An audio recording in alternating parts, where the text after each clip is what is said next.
દૈનિક બાઇબલના વાંચનો. તારીખ 29 જૂન 2026, સામાન્ય કાળના 8મા અઠવાડિયાનો શુક્રવાર. આજે માતા ધર્મસભા છઠ્ઠા સંત પાઉલનો તહેવાર ઉજવે છે. આજનું પહેલું વાંચન સંત પિતાના પહેલા પત્રમાંથી અને શુભ સંદેશનું વાંચન સંત માર્ક કૃત ગ્રંથમાંથી. પહેલું વાંચન સંત પિતાના પહેલા પત્રમાંથી, અધ્યાય 4, કલમ 7-13.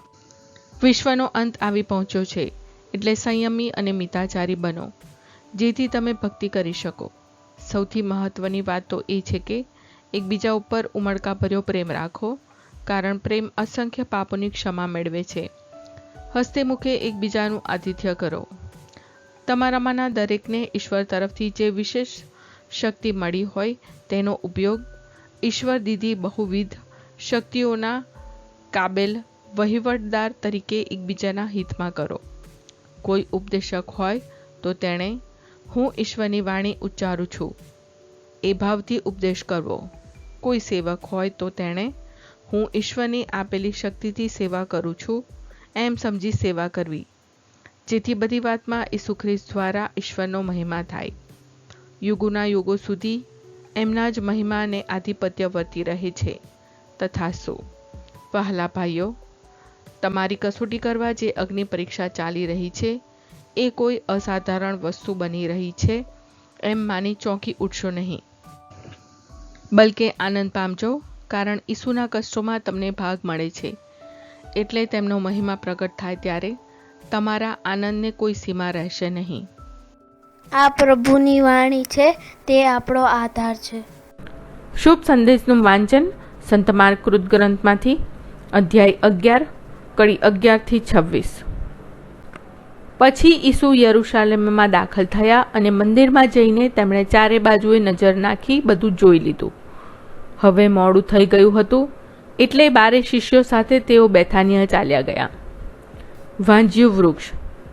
બીજે દિવસે બેથાનિયાથી નીકળ્યા પછી ઈસુને ભૂખ લાગી અને દૂર જઈને પાંદડા ફૂટ્યા હતા એવું એક અંજીરનું ઝાડ જોતા તેના પરથી કંઈ મળે છે કે કેમ એ જોવા તેઓ પાસે ગયા. પણ અંજીરની મોસમ નહોતી, એટલે પાંદડા સિવાય કંઈ મળ્યું નહીં. તેથી તેમણે એ ઝાડને કહ્યું, હવે પછી કોઈ કદી તારા ફળ નહીં ખાય. અને તેમના શિષ્યો આ સાંભળતા હતા. મારું ઘર પ્રાર્થનાનું ઘર કહેવાશે. પછી તેઓ યરૂશાલેમ આવ્યા.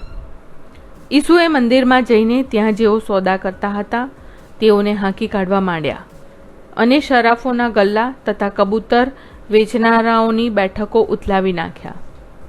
અને તેમણે કોઈને માલ સામાન લઈને મંદિરના ચોકમાં થઈને જવા દેવાની ના પાડી.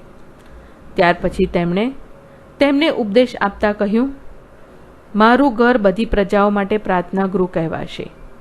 એવું શાસ્ત્રમાં નથી કહ્યું?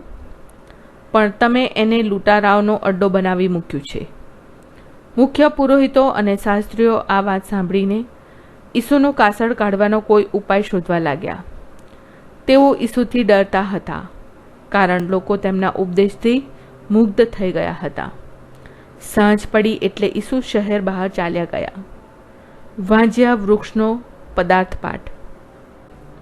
બીજે દિવસે પરોઢિયે ત્યાં થઈને જતા તેઓએ જોયું તો અંજીરનું ઝાડ ઠેઠ મૂળમાંથી સુકાઈ ગયું હતું.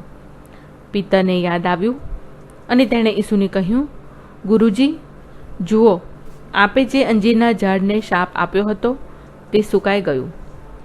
ઈસુએ જવાબમાં તેઓને કહ્યું, ઈશ્વર ઉપર શ્રદ્ધા રાખો. હું તમને ખાતરીથી કહું છું કે જો કોઈ આ પર્વતને કહે કે ઊઠ અને પડ દરિયામાં, અને જો તેના હૈયામાં શંકા ન હોય, પણ જો તેને શ્રદ્ધા હોય કે હું જે કહીશ તે થશે જ, તો એ પ્રમાણે અચૂક થશે જ. એટલે હું તમને કહું છું કે તમે પ્રાર્થનામાં જે કંઈ માગો તે તમને મળી ચૂક્યું છે એવી શ્રદ્ધા રાખો તો એ મળી રહેશે.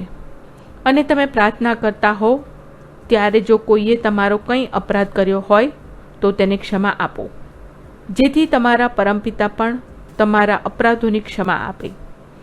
પણ જો તમે ક્ષમા નહીં કરો તો તમારા પરમપિતા તમારા અપરાધ પણ ક્ષમા નહીં કરે.